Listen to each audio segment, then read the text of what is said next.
There is just something about Pioneer Festival that is just so magical to me.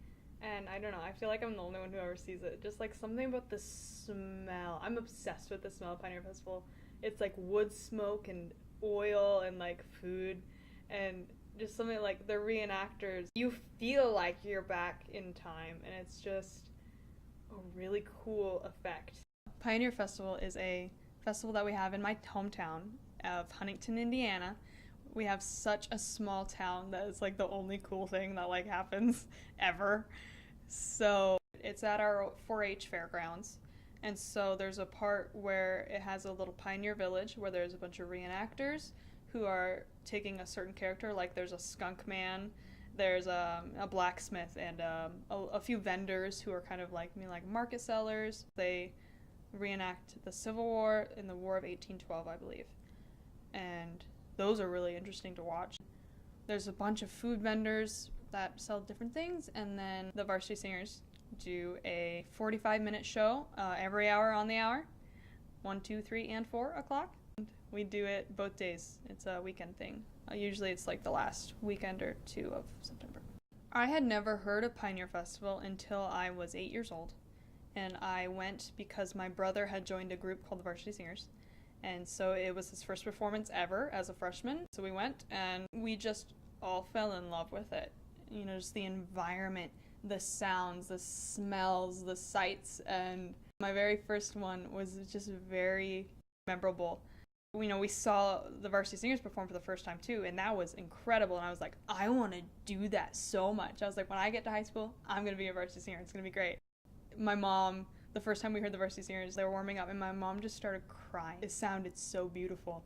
My freshman year, in between show days, because we perform Saturday and Sunday, on Saturday night we have Girls and Guys Night, which is where all the girls go to one person's house, all the guys go to one person's house, and we have like this big sleepover. Okay, so the guys always try to prank us every year, and they're usually unsuccessful. This was no different. So we heard something outside and we're like, oh god, it's them, isn't it? So we ran outside to try to catch them, and they started running away, and we're like, of course. One girl, she was really short, her name was Stormy, she chased our dance captain 5 blocks. Well, just ran after him for 5 blocks until our director pulled up in a van, picked him up, and ran off. Like, it was like this crazy escape story. What happened was they tried to prank us, and so when we went out to see what they did, we were like, what even is this? Because there was just a few like toilet paper scraps like lying here and there. Then there was a full bag of flour, like baking flour, just like a whole bag unopened, just laying in the grass.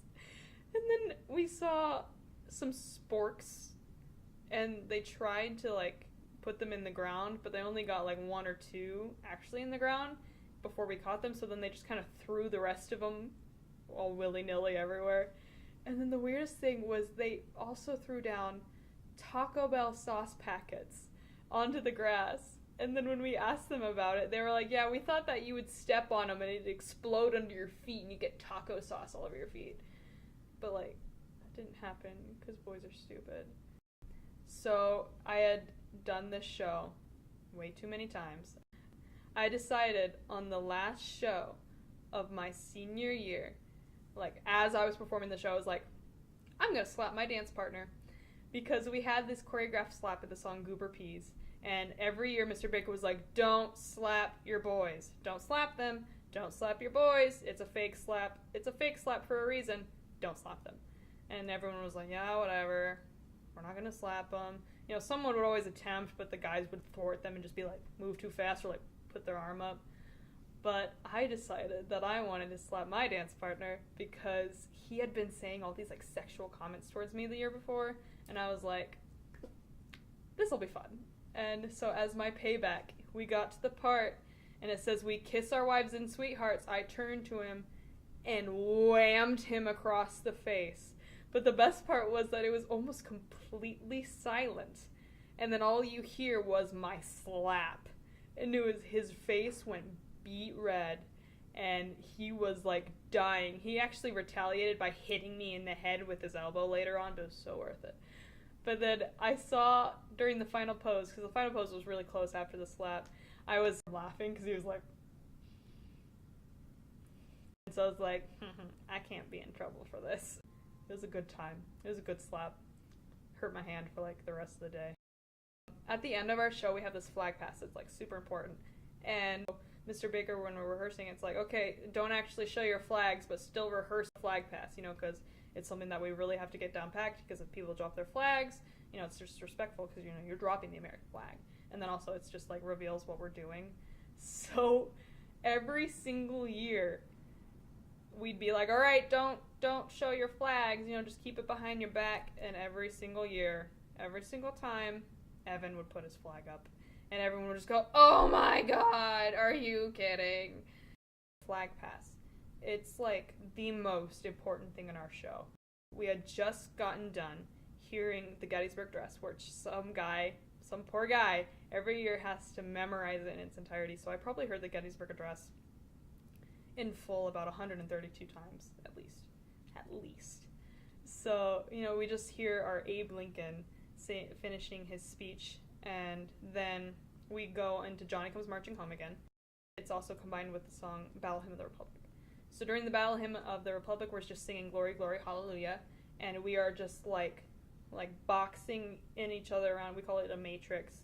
So we're just like in straight lines, and then we just start like moving around each other, and then all of a sudden we put our hands up and we have flags. All of us have flags that are unraveled, and it's just like woohoo!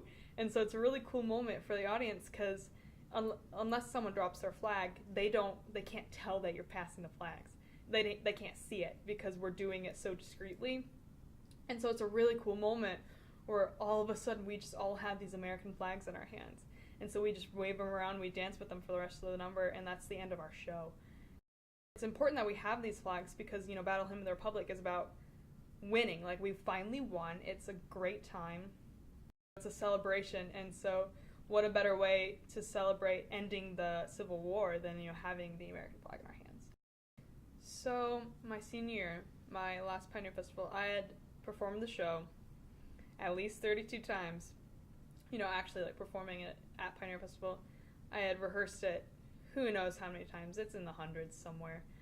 But the last show on Sunday, my last show of my senior year, was very bittersweet because all of a sudden we're starting to have these first lasts, and it's a problem having my last performance on the last day because we don't end the season at Pioneer Festival. It's the beginning of our season. It's the beginning of when we start to actually do our competition show, and we don't end until May. So having our last Pioneer Festival performance was like, oh my gosh, everything's gonna start ending now. This is the beginning of the end. And it was just so sad. My friend and I just kind of looked at each other. We're like, we weren't supposed to cry, but here we are. And we were crying, and it was just really sad because we're like, oh no, this is the last time that I'm going to be in this place with these people, as we are right now.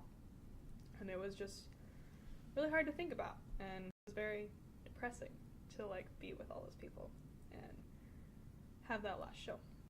It doesn't feel like it's fall until I've been to Pioneer Festival. I feel like I have to go. I'm going this weekend even though I don't have an obligation to go. It's such a important part of me and a part of my culture and a part of where I'm from. So even if I never live in Huntington ever again, I'm just going to keep coming back because it's just such an amazing experience. And I love it so much.